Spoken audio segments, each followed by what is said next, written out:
to the EO Wonder podcast. I'm your host, Kalika Yap. Today's guest is someone I've looked up for many years, Brian Smith, the founder of UGG. I've been a longtime fan of the brand. I own several pairs of UGG boots, and living Yeah. here in Southern California, they've become my go-to shoes. They're comfy, they're classic, and they're perfect for those cooler mornings, especially when I'm walking on the beach with my dog Mochi.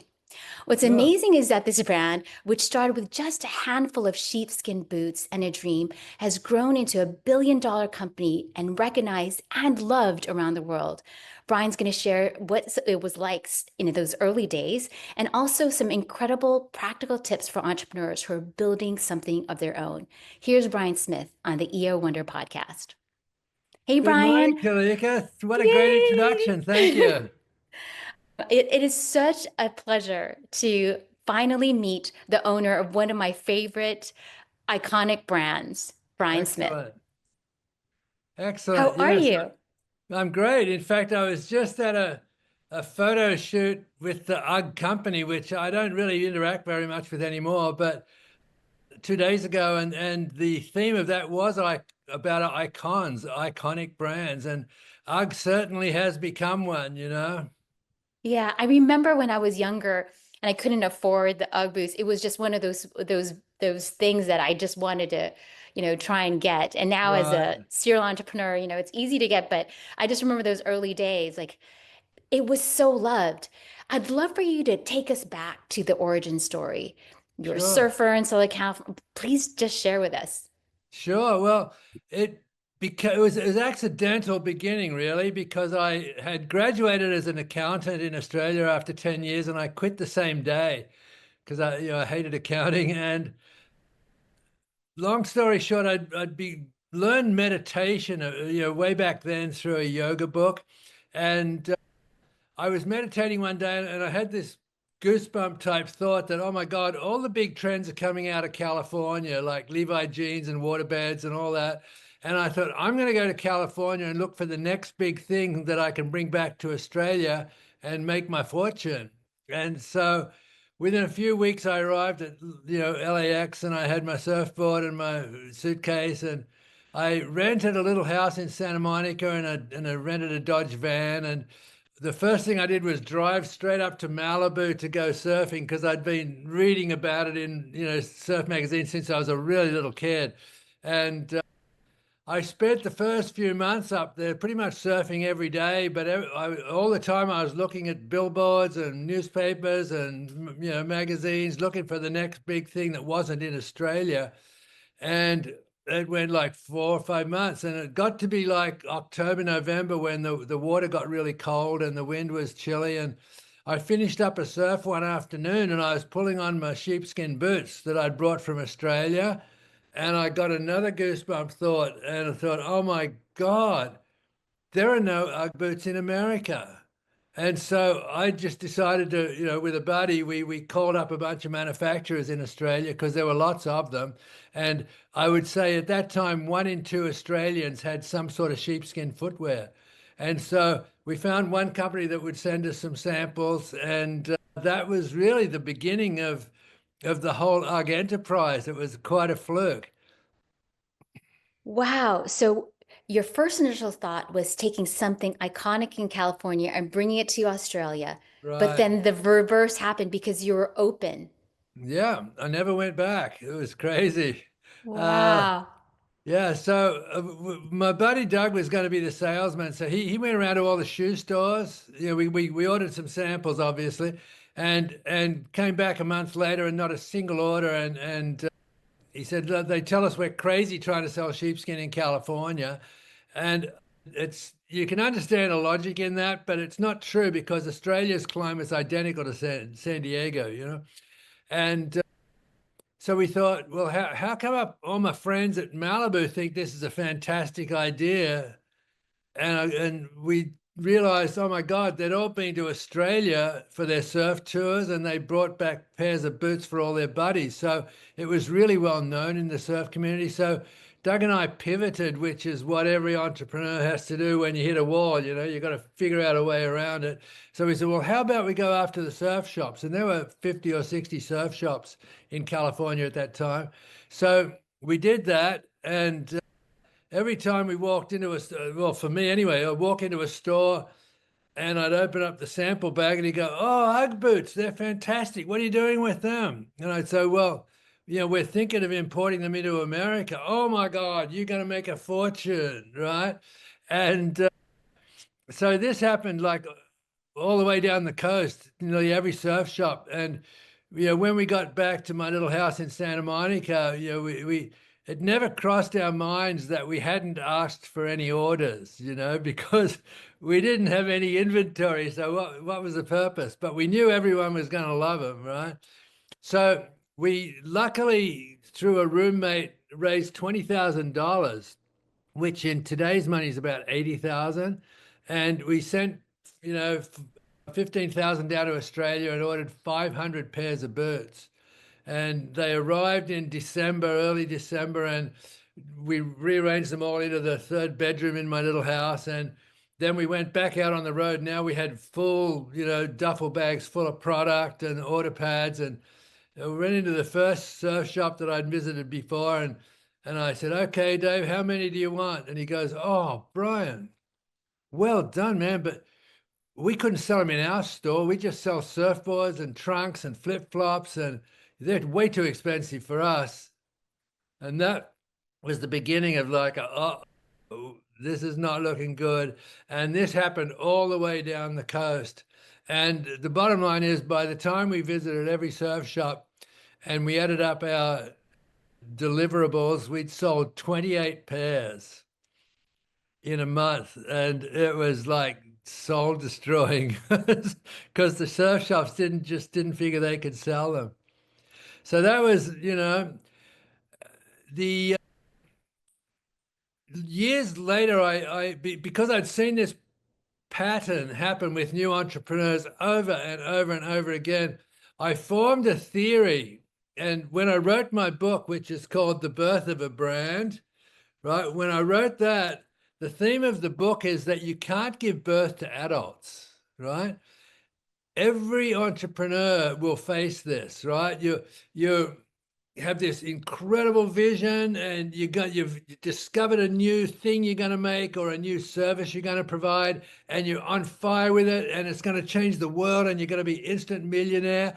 And so then you do the first prototype or make the first product, and then you go out and launch it and nobody's interested, right? They just don't get it. And it just like a newborn baby, it just lies there, right? And it's in the cradle, and you got to keep feeding it, and you got to keep, changing the diapers, but it cannot get up and go to college, right? It has to be an infant. But eventually, if you stick with it, it'll start toddling, which, the first true believers are out talking about it with their friends, and magazines are starting to write out articles about this new development.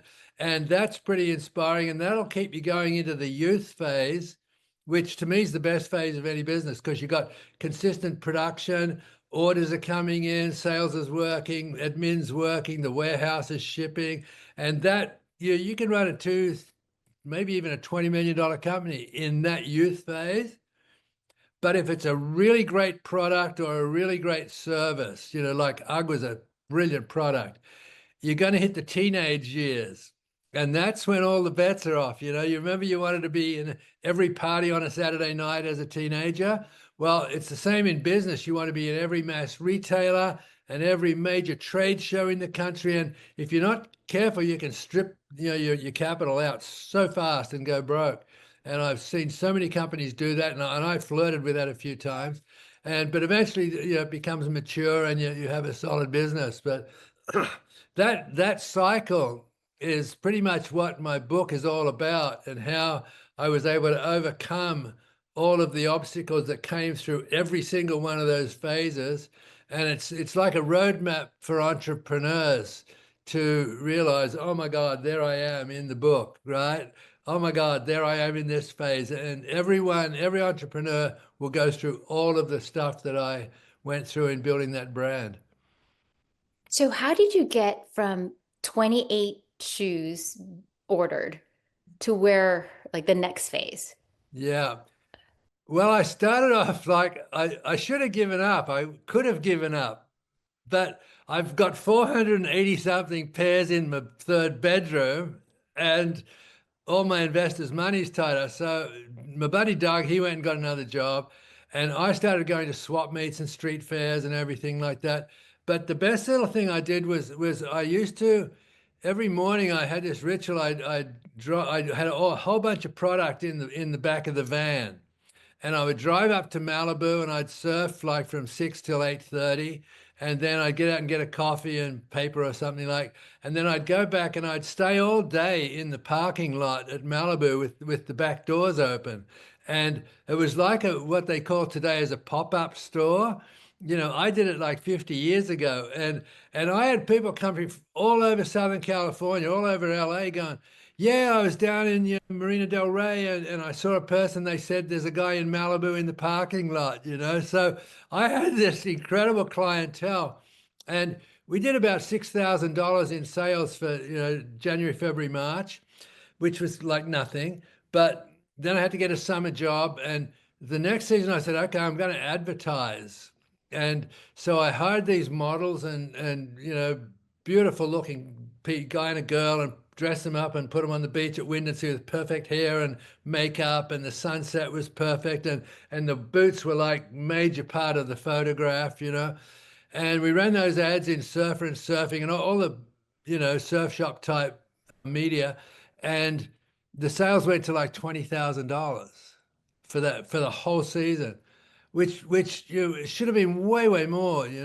And so the next summer job, and then the following year, I thought I'd get better looking models, and I did the same sort of advertising down on the beach, and the sales went to like 30,000, I just couldn't figure out what I was doing wrong. So the next summer job was working on a golf course in East San Diego. And during that summer, I realized I'm just going to go out of business. Americans don't understand the sheepskin properties. It's expensive. The retailers have to spend way too much just to put a size run in the whole store. And so I decided I was going to quit and just sell off all the product I had.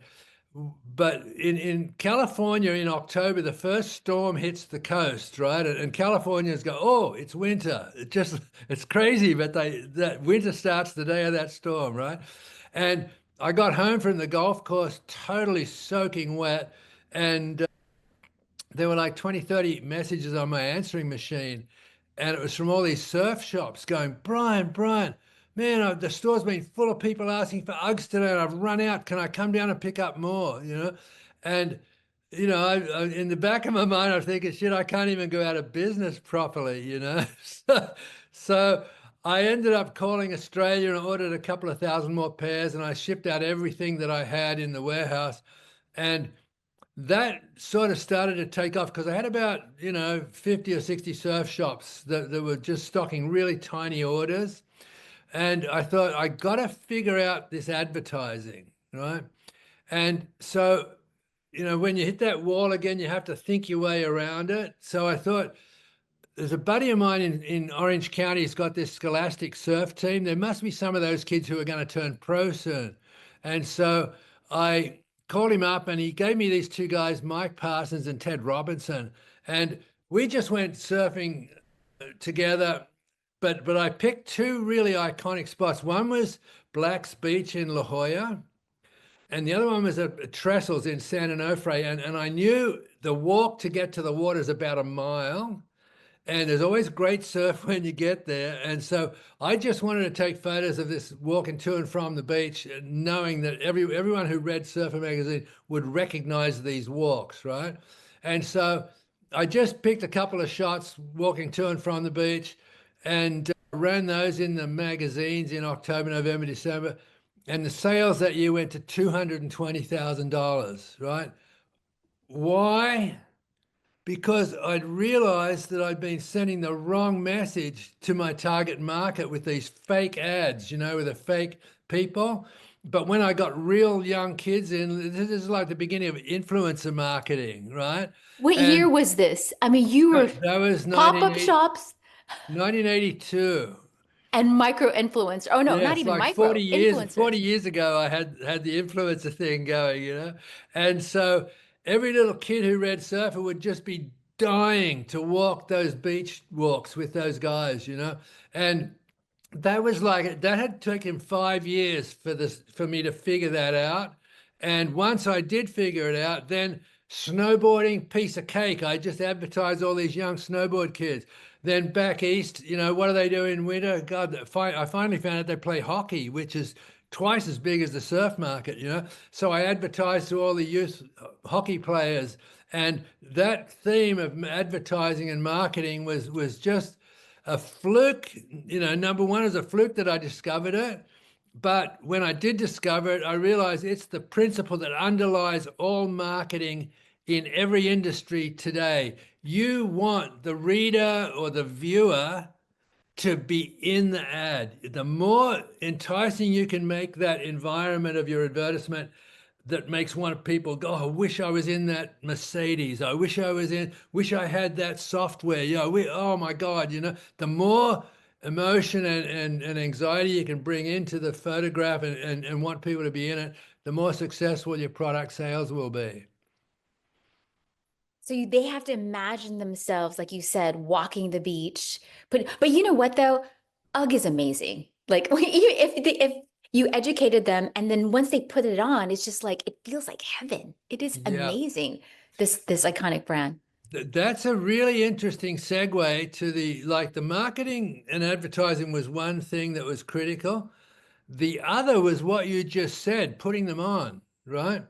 And again, this is about 4 or 5 years again after I started. So I was in a surf shop and they had like a dozen pairs of on the rack. And this girl came in and she's, touching them and feeling them. And she says to the store manager, what are these like? And he goes, well, I'm not really sure. And she said, well, they're expensive. Yeah, they're really expensive. Can you get them wet? They look, well, I don't really know. And I realized that this guy didn't have a clue, right? And so I came up with the cheapest marketing plan the company ever did, but it was by far the most successful, right? So I said, okay, I want for every store that stocks the product, I'm going to give a free pair to the store manager, right? So a couple of months, not even that, a month later, I was in another store and this guy came in and he was looking at the boots going, shit, what are these like? And the manager comes over, oh, these are the best things in the world, man. I'm wearing them, right? He said, yeah, what are they like? What happens if they get wet? Oh, you can wash them. Don't worry about it. Stains, no, you can wash them out. Do they get hot? No, they breathe, so you can't get hot. And so the store manager became key to the selling process. Right. And from then on, anyone who walked in the store and met this guy, they were just totally sold on the spot because of this guy's enthusiasm. Right. And once that took off, throughout all the stores, we made a rule that we don't ever try and sell a pair of UGG boots until the customers tried them on first because it was night and day. The unbelief at the product if you haven't tried them on, and when you do try them on, I don't give a crap what other questions are. I want them. So it was really a very, very tactile product. So you were also doing secret shopping? Like how did you know? Like you were just secretly going to the stores and I wouldn't, watching. wouldn't call it secret. It was like frustration. Oh, okay. But did But they I would, know that you were the I would be owner? in the store for another reason, and I would just happen to keep Oh. noticing, maybe I wanted to talk to the owner and I was waiting around. But the principle is the same. It didn't matter who, as long as there was somebody in the store that wore UGG boots, then it was a really, really easy sale. Wow. So one thing that I also wanted to ask about was you got this idea from meditation. I'm also Yeah. an avid meditator, and I Great. actually just got certified to be a mindfulness teacher besides Wow, being a serial fantastic. entrepreneur. Congratulations. So I would love for you to just share how meditation, and are you still meditating right now? All the time. Obviously, Yeah. right. Can you just share like how this tool helped you throughout your entire entrepreneur journey? Sure, sure. First of all, you don't need a special cushion and a special section of the house and the special music and the special timing of the day. You don't need any of that, right? I can be meditating in a coffee shop, right? Just when I feel gratitude coming in, and gratitude is the beginning to me of any meditation, because when I feel, God, I'm so lucky. I'm alive. I got sun's out. I got lots of friends. I got the rent paid for another month. When all of those things are taken away, it just comes back to being one with the creator. I've just from the stage, even I talk about, God's not out there at the end of the universe. There's a fragment of God in every one of us, and that's what wants to commune with the big God, right? And the only way you can do it is just to get very, very still and very, very quiet and very, very peaceful. You don't have to close your eyes. You don't, it's just thinking of yourself as part of this entire creation, right? And how God has this over control that works in every one of our lives, and it's there. And I talk on the stage a lot about goosebumps, because to me that's when this spirit inside is like telling us, yeah, you're on the right track. Because whenever I get goosebumps, and I ask people from the stage, next time you get the goosebumps, just stop and think, what did you just see or do or feel? Because that's your inner being talking to you. It can't come through the eardrums, but it has this electrochemical body that it sends us a message, right? And I can't tell you how many times I get the goosebumps and I think, yep, that was a great thought. I'm going to do that. Quite often there'll be a divergence of options, and the goosebumps is the way I go. And so you meditate every day, Oh, or is pretty it is much it all the throughout the day, all the yeah, time? like when I'm Right. Yeah. driving Yeah. especially, Hmm. I'm just in tune with a bigger picture. Yeah. I also love the story how you shared you went surfing from 6 a.m. to 8:30. So you were communing with nature in your Pretty physical much, body yeah. too. What was Yes, that like, and how important was that for your journey? that's like surfing is very much a spiritual thing, you know, especially when there's no wind and it's really glassy water, and you're just there with the elements, and if there's few surfers out, that's even better, because you can just relax into it. And every wave, like there's no two ways have ever been the same, right? And so you're really taking what's coming at you and dealing with it, whether you turn back or whether you bottom turn up. It's a very fluid flowing thing, and I find that to be very, very. That's how spiritual meditation should work. It's just a flow of easy thoughts and gratitude and stuff like that. So yeah, I'm gonna give you a different answer as well. When you're under stress, right? Every one of your listeners right now or viewers is in the entrepreneurial world. It is stressful. You got employees. That's the hardest part of any business, is your employees. Then you got product, then you got cash flow, then you got all it. And after a while, it can become overwhelming, especially if one of those goes wrong, right? And you start to lie awake at night. You go to sleep okay, but then at 1 o'clock in the morning, you wake up and there are all the problems, right? And it's on a loop, and it's a loop and it won't stop. And you think, I've got to do this in the morning, but because you might not remember it, you have to stay awake and keep thinking, oh, it's a horrible, horrible thing. And every one of you is going through it. And so I've learned now that there are two emotions. One's fear and one is love. They're the extremes of emotion, fear and love, right? Like prejudice is fear of the unknown about this, person, right? So there's all levels of fear, but what I learned to do is when that loop starts at night, if you can have it just a pen and a pad next to you, even in the don't even turn the light on, just write it down and put it down, and suddenly it's gone, right? And the other thing I do is because now your body's tense and your breathing's tight and you're worrying like crazy. The other thing is just so I choose love. I choose love. I choose love. Now, this can go on for 10 or 15 times saying it, but I promise you, if you do that exercise, before you know it, your body will have relaxed, your heart rate will have slowed down, your movements are sort of unrestricted, and you will go to sleep. So that's probably more than any other business sense that I can talk into you. That's probably the most important thing that you can live your life by. So that's one of the tools that you use. Yeah. And you are, I can just feel your energy just coming through the screen. Good, Were thanks. you born like that? Or No, is I've it always been something like like super positive, but but but I sort of in my teens I just sort of realized one day that I want to leave the planet better off than I found it. And so I guess in a sense that didn't turn me religious or anything, right? But it did make me realize there's a bigger picture than me. And so, yeah, I've always been curious about spirits. I read a lot of spiritual books. I read a lot of philosophy. Like before I even came to America, I read a book called The Autobiography of a Yogi.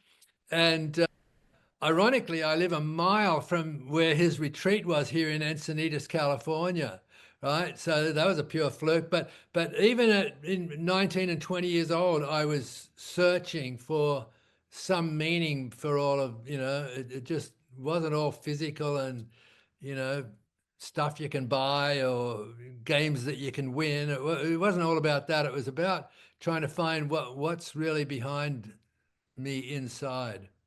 I love Yogananda. I also, when my home was in the Palisades, I think Oh, the reason why okay. we rescheduled was because my home was in the Yeah. Palisades. I lived a Right. mile from Lake Shrine, I know and I would exactly go where that there. is. You know Yeah. where it Right. is, Right right? on Sunset Boulevard. Yeah. Yeah, Yeah. yeah. And the one in Encinitas is gorgeous as well, too. Yeah. Yeah, yeah. Have you been to the Deer Park Monastery there? Down here? Yeah, by Thich Nhat Hanh, the Vietnamese monk. Well, he passed No, I away, but haven't. he has a 400-acre monastery there. Yeah, I go there too to like drive Well, 2.5 hours. after this, you can text me the address. That'd be great. Yeah, you got it. No problem. So one of the interesting videos that I saw, when I was doing some research on you, is you were asking entrepreneurs whether or not they felt successful, and no one Right. raised their hand. I would love for you to share, why is that? Why do entrepreneurs not feel successful, even though That they've was accomplished so much? yeah. There were like 3,000 people in that audience. It was the Inc. 5000 conference, all the winners for that year. And I started off, I just said, raise your hands if you really feel successful. And, a few people looked around, but nobody put their hand up. And my take is this, that as entrepreneurs, we're so hard on ourselves that we're not quite ready with this. We haven't finished that.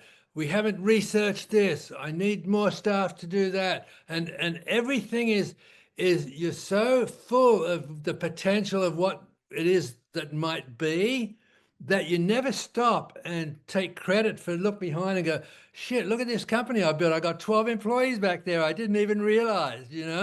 And they never take the time to congratulate themselves for the milestones they have passed because they're all looking out to the future of what's possible and what I want it to be.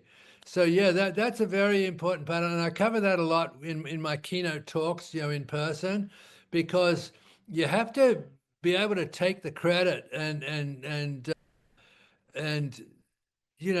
one of my favorite quotes is that the quickest way for a tadpole to become a frog is to live every day happily as a tadpole, right? And what it's saying is be here now, right? And if you're all the time worried about, and here's the other killer for entrepreneurs is comparison, right? Looking at the other guy going, oh, look how far they've got along with that. Oh my God, they just announced a new product. And oh my God, and this fear of comparison and feeling behind other people is so debilitating because you know how I mentioned we all have that spark of God in us? It's as unique to us as our iris or our finger or thumbprint, you know? And only we have the creativity to do what one person, needs to do to stand out from everybody. And by comparing yourself to others and putting yourself down is so debilitating. You've just got to find what is that spark inside. What do I know that those guys don't know? What can I create that they don't have the skill to create? Who can I bring in to help develop, a new program that they don't get, right? Every time you do that, you're building and you're growing, and you're just being a tadpole every day, tadpole, tadpole. And it's only when you look around that you go, shit, I'm a frog, you know? So it will happen. I know I love Thomas Jefferson's quote, comparison is the thief of joy. I've never heard that, but that's very true. Yeah, Yeah, because it's true. Because when you're saying, I choose love, I choose joy, you're in a different energy to be able to create rather that's than right. just fall into this hole. That's right. Yeah. Yeah. So in EO, we talk about sharing the 5%, which is the top 5% wins and the Yeah. bottom 5% of challenges. Can you Okay. share a moment that sits at the top 5% that has, brought you a lot of joy and also one from the bottom 5% that really tested you? Sure. Let's go with the bottom first. Okay. I struggled with understanding finance. Even though I was an accountant, CPA, I never really understood finance. And so I was always behind. The more successful I was in sales, the bigger the problems became in financing the production, the marketing, the warehouse, the staff, And as an accountant, I'd think, okay, we just did $1 million in sales this year and I'm broke. What's the answer? And my accounting brain would kick in and say, well, we sell 2 million next year. And so I launched into that, but I didn't realize that it takes a bigger warehouse, twice as many staff, twice as much money for buying the product and marketing and everything. And so at the end of 2 million in sales, which the sales was easy, right? But at the end of 2 million, I'm twice as broke, right? Because I didn't understand the forward, like accounting is what happened last year. Finance is what's coming down the pike 2 years ahead. And if you are going to grow that much, how much money are you going to need? Because I never knew until I needed it how much money I was generating for a need, right? So if I had to look back, I would say that my inability to finance was got me in so much trouble because I had to bring in investors who really just were rich people. Right? They didn't have the same drive I had. They didn't understand the mechanics of what I was doing. And it always led to troubles, at some point when I would outgrow them. Let's say they just put in, 100 grand and next year I needed 500,000. The new guys would say, well, I will back you, but we don't want the old ones, right? So I'd have to turn around and buy them out to get the new. And this happened a couple of times. So you could sum it all up by just saying, I wish I had have understood finance. And if you are running a business that's especially a product-based business where your growth is killing you because of that finance, reach out, find somebody, especially within EO. There will be people who have done this beforehand. Find out how they got introduced to people who knew how to finance businesses and their growth, because that'll be the limiting factor. It doesn't matter if you're doing 2 million or 20 million, it will always be the limiting factor on how you're going to grow. I'll never know that if I knew finance, I might still own the company today, but, we just got so big that my inability to finance the growth, it was like, we just come off a 15 million season and next year was looking like 25 million. And I just went, there's no way in the world I know how to finance this. And that's why I ended up selling it because, if I had tried to do it myself, I would have crippled the whole company. Yeah. Wow. What about the top 5%? Okay, that top 5%. I love marketing. I've just, I even before I started UGG, I was at UCLA. When I first got to America, I was looking for the next big thing, right? I went to UCLA and joined the graduate school of marketing, and I didn't even take exam. I mean, I didn't even study, but I topped every single exam because it was just like I got it, right? And so in the marketing, there were two things that were pretty unique. One is that we were big in surfing, we were big in snowboarding, big in hockey, but I wanted to get a more mainstream sort of, image for the UGG brand, right? And so I came up with casual comfort, and I said, now how the hell do I get this, to nationwide? And remember my buddy Doug, was on the beach with me when we discovered that there's no boots, right? He and I, we'd stayed friends for 20 years, and I said, how do I get to these? I was on a plane, and these people next to me were reading Us magazine and People magazine, and they're showing all the Hollywood stars walking down, Hollywood, and what shows what they're wearing. And I said, how do I get UGG boots into that? And he says, well, duh, you go to the stylists. And I said, what the hell are stylists? And he goes, the hairdresser, the makeup, wardrobe, And so I found mailing lists for all of these stylists, and I sent a letter out, said, hey, if you want a free pair of UGG boots, give me a call. And like 40 people called me up, and I sent 40 pairs of boots out. And then, like, within a couple of months, I'm watching some TV show, and Brooke Shields is on there wearing a pair of UGG boots. And then, the movie Eyes Wide Shut, Tom Cruise is got his UGG boots up on the table, and all of these people, like, and then in People and Us magazine, it's Cameron Diaz and all these other movie stars walking down, Beverly Hills wearing UGG boots. And it was like, so that was one of the highlights, when I discovered, again, I never really got it from books. I just discovered it from this sixth sense, right? And the other one was where I really wanted to be in. I wanted to take that and blow it out to become nationwide, right? Because I'd always wanted to get a pair of UGG boots on every single person in America, and I had this connection, Trudy Styler, who was in London.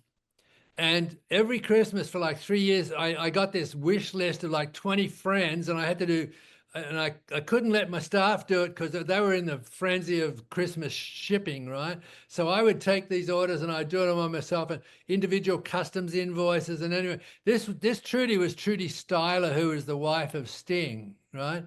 And and I wanted to be part of that whole cool thing because Sting wore UGG boots right from day one, and we didn't sell them to him. He just found them, right?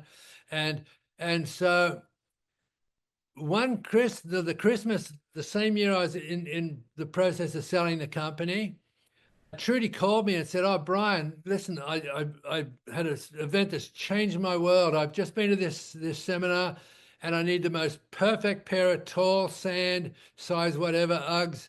And here's where to send them. Do you have a pen?" And I go, "Yep." She goes, "Oprah, care of Oprah Winfrey." And so I sent the boots to Oprah, and she immediately called up and got 20 more pairs for all her staff. And this is when she was at her peak of popularity, right? In the mid 90s. And you know, every one of my staff wanted to let's tell the world, and I said, no, no, no, no, no, no. Remember, you can't give birth to adults, right? If we launch it as an adult, we won't have the product to deliver. It'll be so overwhelming, we'll go out of business. So with the new company that I sold to, they had plenty of excess capital. So we built up a big reserve of product, and then eventually we launched it.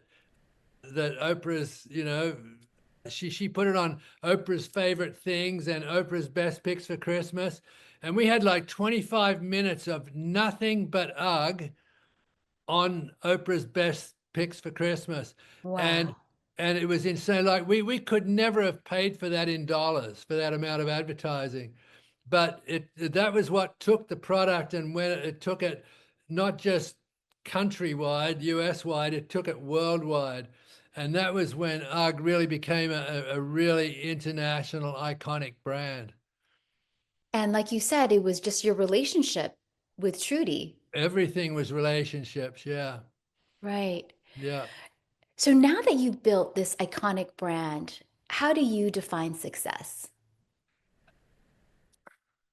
Success is, it's not so much business success. Successful to me is being comfortably happy, right? Living every day as a tadpole, because there's shit's going to come in your life. Someone's going to die. Someone's going to break up. Someone's, your best employee is going to leave. There's so many things that we can't control in life.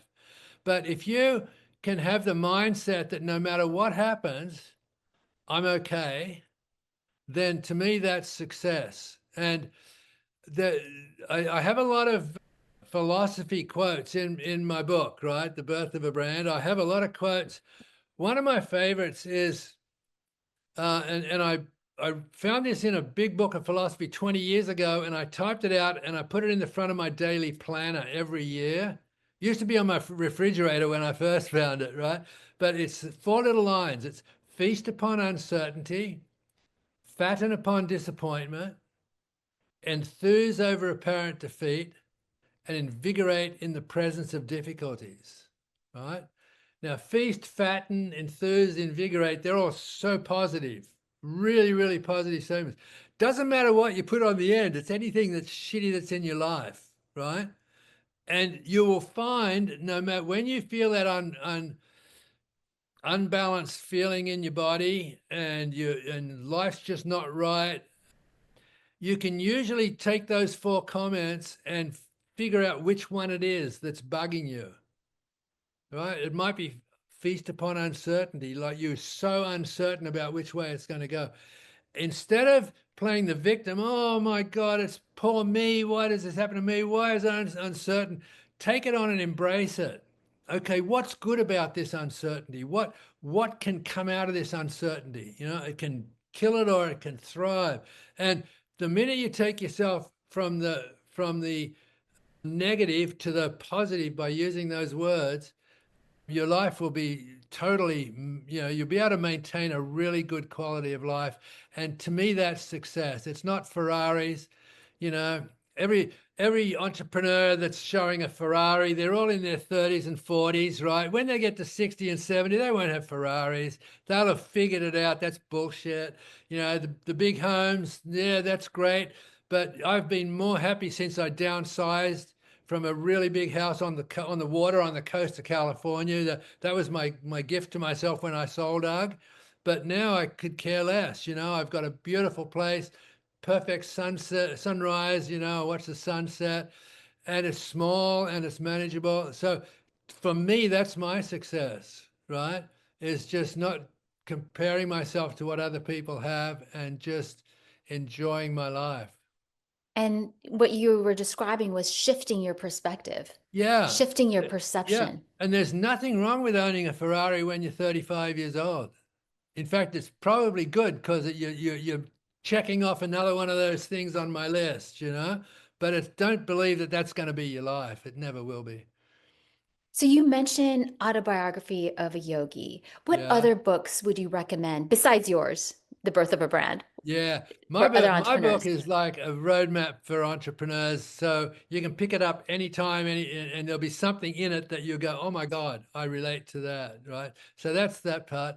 But one's a good one by a guy called Todd Herman, who's up in, I think he's in New York now, but he's a Canadian.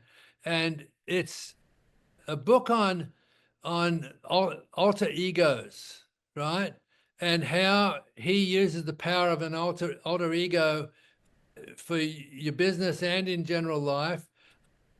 I wish I could think of the name of it right now, but Todd Herman is the author. Brilliant book. And I use that a lot. Like I speak from the stage. That's what I do now, right? And I've spoken to a lot of EO chapters. If anyone's from EO, any learning chairs out there who would like me to come along and give a really killer keynote, I'm your guy, right?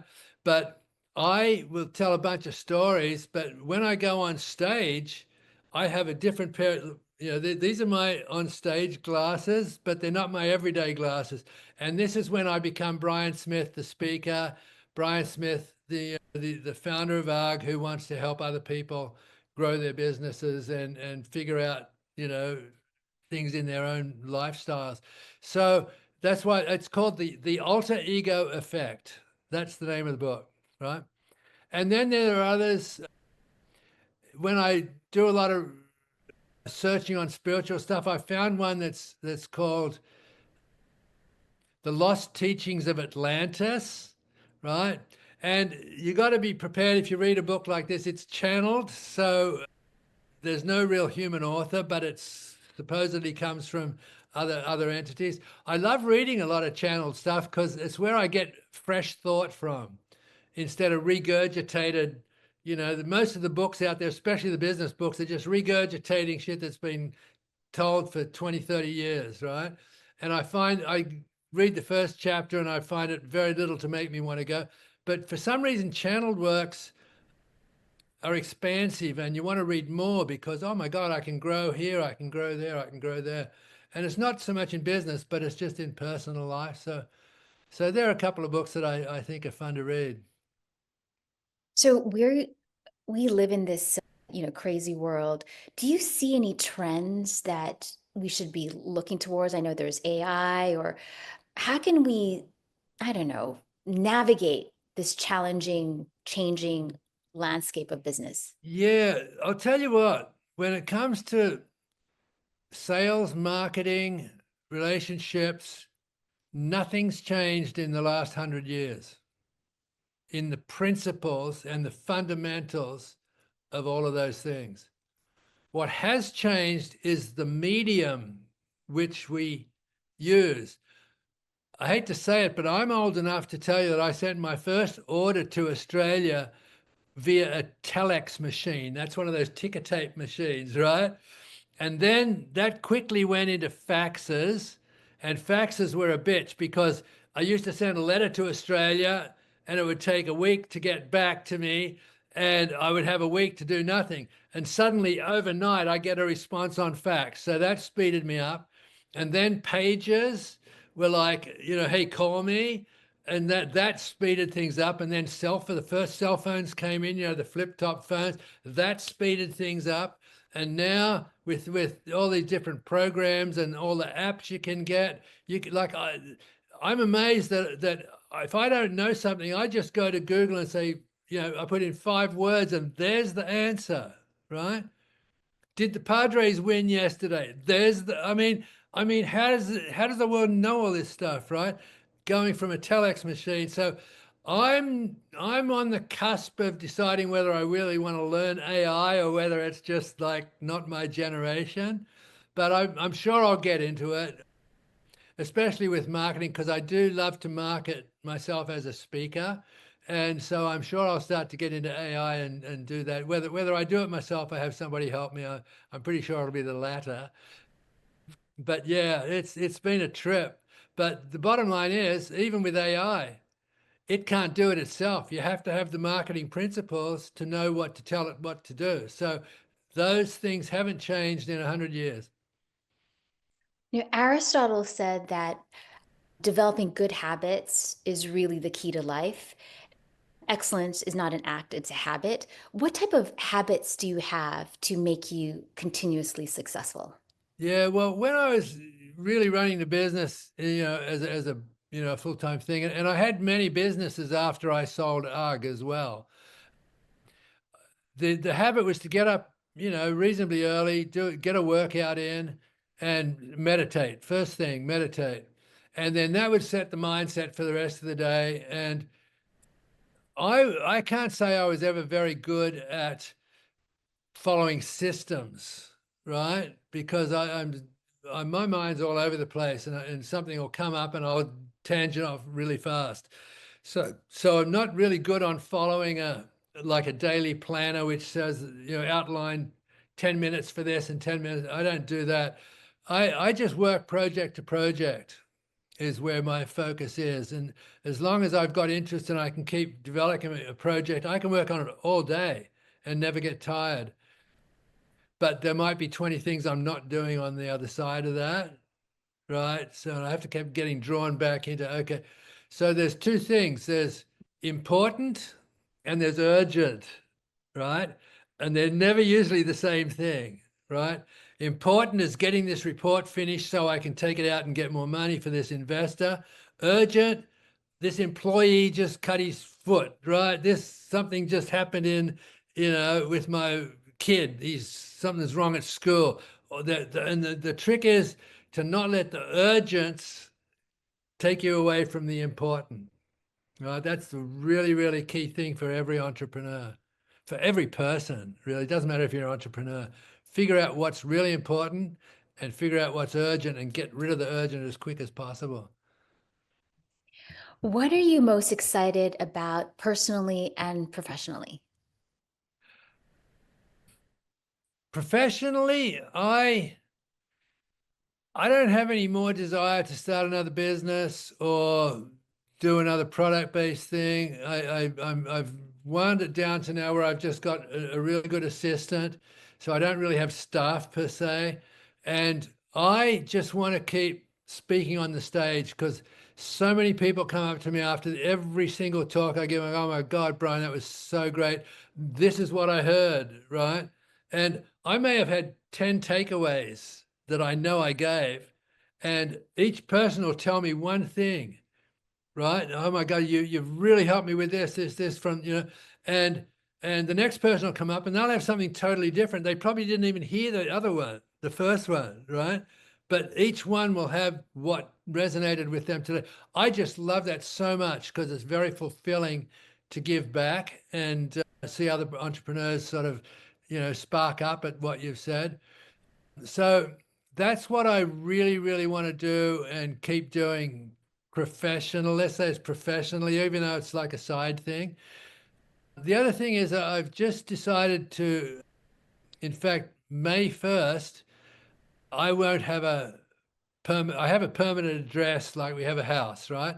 But my partner and I, we're just going to travel the world and live out of Airbnbs. And, I'm curious to know how that, let's say I'm in South Carolina, for instance, because right now I'm in Encinitas in California. But let's say I'm in South Carolina and I get a speaking event, it's just like, whoa, where's the nearest airport, So as long as that part works, I'm really looking forward to the next couple of years of just being a nomad. And that sounds amazing. I also wanted to share that in my forum is the EO Los Angeles president and also the learning chair. So I'm Oh, wow. absolutely going to 100% recommend you. And we actually have a retreat coming up. I don't know if they have all the speakers, but perhaps you can join us in Oh, anytime. Pasadena, I would love it. California. Yeah. Yeah, it's May 14th. I'll ask them about that. So, because you're so Okay. close, I you don't have to know. fly from Australia. That'd be a piece of, well, I live in San Diego, so Yeah. I've been here 46 years now, if you can believe that. Wow. What part of Australia? I used to live in Australia, in Brisbane. Okay. Born Where, in Canberra. oh, okay, Canberra. Most Americans don't know where that is, but that's the Yes. capital of Australia. And I lived in Sydney. When I was 19, I lived in Sydney for a year and couldn't handle the big city. So I went across to Perth and I lived 10 years in Perth Wow. before I came here. Wow. Wow. I have relatives all in Perth as well too. Oh, cool. Yeah. I grew up in Hawaii, so I just wanted to just share that your surfing stories were just such a dream because I grew up surfing and Yeah, it is just such fantastic. a joy. I would love for, as we were wrapping up the podcast, what are some final words for the entrepreneur that's listening to this podcast right now? Okay. Again, this is another piece of philosophy from my book, right? And that is that nearly always your most disappointing disappointments will become your greatest blessings, right? And when I'm on stage, I always have the audience, I don't do a lot of stand up, sit down, I don't do any of that shit, but I do once asked this question. Please raise your hand if in the last 6 months something happened in your life that at the time you thought was the greatest disaster, and now you look back and think, thank God that happened. I promise you, every single audience, over 80% of people put their hands up, and the other 20 are probably lazy, so because it's such a truth, Or lying. Yeah, yeah. And I've got to the point now where, if something really bad happens, like unexpected thing, I just, God damn it, that's good. And then say, what's good about it? And it's amazing when you take it again from the negative of looking at how bad the situation is. What's good about this? I promise you, within 24, 48 hours, you'll have figured out something, a new way of doing it, or not even having to do it. Maybe you realize, shit, we don't even need that, right? Something will come out and you'll look back and go, thank God that happened. So that's what I would love every entrepreneur to realize. And how do people get in contact with you if they want to reach out for speaking engagements? Sure. My website is real easy. It's either briansmithspeaker.com or ugfounder.com. They both take you to the same place. And my contact information is at the tail end of the website, and my phone number, and any other way you want to contact me. Email address is Brian Smith Speaker, right? So yeah, if any of you like I EO is my favorite audience because they get it, right? They're in a perfect position to get what I'm talking about. So if any of you learning chairs are looking for somebody else to come and fill in, maybe you've had a cancellation, I can move at the drop of a hat. I have no baggage. So I would love to come and join you. You also have this thing called VIP Day. Tell us a little bit more about that. Yes, that's at the end of my website. I have a QR code for that. But if anyone would like to spend more than just listening to me on stage and have like a day, 1 day retreat or a 3 day retreat, I've got various options that I can offer. And again, I don't do a lot of this because I have to make sure that the recipient is in the right place to spend, because it's sort of expensive to spend a day with me. I got to make sure they're going to get value out of that. So I interview them and make sure I understand their industry, understand their problems. And when I feel, yeah, I can really help you, then that's a really good way to spend some time with me and get better value.